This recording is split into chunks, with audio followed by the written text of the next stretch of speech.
Several moms gathered together outside a parking lot just to let out a nice, good scream. Maybe based off of the things that have happened with COVID-19, maybe it's other things, but it's primarily that. Let's watch. Deep breath in.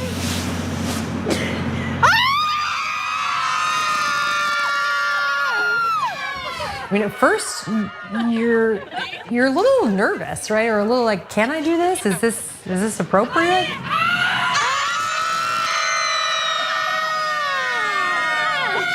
You feel lighter. You feel a complete release.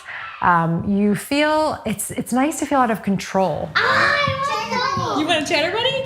All right. Back in 2020, when we went into pandemic quarantine for the first time, I instantly went remote with all of my clients and started having conversation after conversation about the struggles that women and moms were having. Therapy sessions were via Zoom. I could feel their anger through the screen. I could sense it in my own body connecting to theirs. And I would say to them, we just need to go into a field and scream. That was where it started.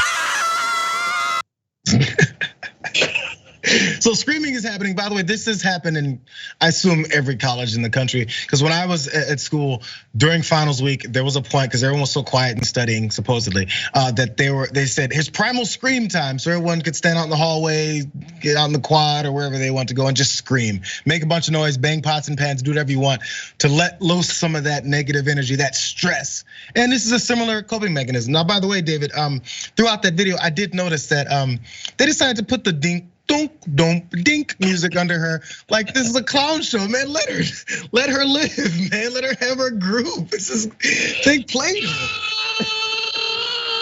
Okay, now I got it out. The fact of the matter is, I think this is great. The community, they're all getting together. Clearly, they're laughing about it. I think some of the things that I want to stream about from the last 2 years, it's hard for me to sort of imagine. I'll give you an example, Jayar. So my kids, for the first time, because they both have had COVID the last several weeks and they're past it, we took them inside a store this weekend for the first time in 2 years. One of my kids had never been to a mall before. He was like, why? I was like, oh my God, that's how crazy our lives have become. And so, yeah, for everybody who needs whatever release it is, I say just go for it. If there are a lot of strange people walking around screaming or laughing or crying, whatever, let it go. I'm glad your kid got to experience a mall before they're obsolete.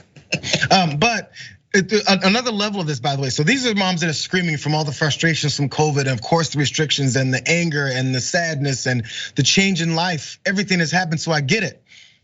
Another mom actually sees things a different way. After her daughter was kicked out of school based over mask wearing, she decided to record how helpful and supportive she was for her daughter breaking the rules. Let's watch that one. Your stuff at home, okay? You don't need to phone now. Thank you. Thank you. You did great, babe. You are not in trouble at all. I'm very proud of you for choosing not to wear a mask. Go ahead. Nope, you're right. It doesn't work for us. I love you so much. I'm proud of you. You did very good for standing up for yourself. I love you.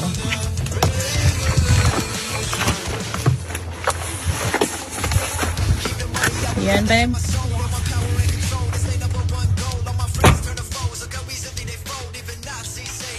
So this is just the beginning. Even with her medical exemption, I'm still going to continue to press the issue because no child should wear a mask. It is disgusting. It is child abuse. It is unconstitutional.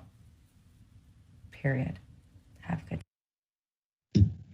So she recorded her telling her daughter how much she loves her. It's a beautiful thing. I'm not being sarcastic there. You can tell your daughter all this stuff, but why you have to record it to let us know that you're supportive of that? We know it. That's why you told her to do that. And by the way, medical exemptions, all these things, I don't know the details of her daughter's situation and condition, but do that for your daughter. Why does it now go out to everyone should be like my daughter? Isn't that the problem that you have, that you want? That you think everyone's telling your daughter to be like everyone else. If your daughter can't be in school, if you don't want her to be in school, if you don't want her to wear masks, keep her out. Do it the other way around. But this has become a performative thing where now you have to show your clout for how you've taught your daughter to get kicked out of school when you told her not to wear a mask. Just keep her at home then. Keep her at home and don't let her in your car either, because I noticed that kid's probably about 8, 9 years old, maybe. Well, they should be in a child safety seat. That's the law. So there you have a mom who's okay. She doesn't want her child wearing a mask. Obviously, she doesn't want her child properly protected in case that mom's a bad driver. Not exactly great parenting. Sorry. It's a big truck. You can bounce around a little bit. You can survive. Just the way things go, I guess sometimes. I know. It's the performative part that got me, because I'm not gonna tell her what to do with her kid. But the thing is just why does it have to be showing us how awesome you are? It's a clout chase. It's what this is. It's what they accuse other folks of doing, by the way.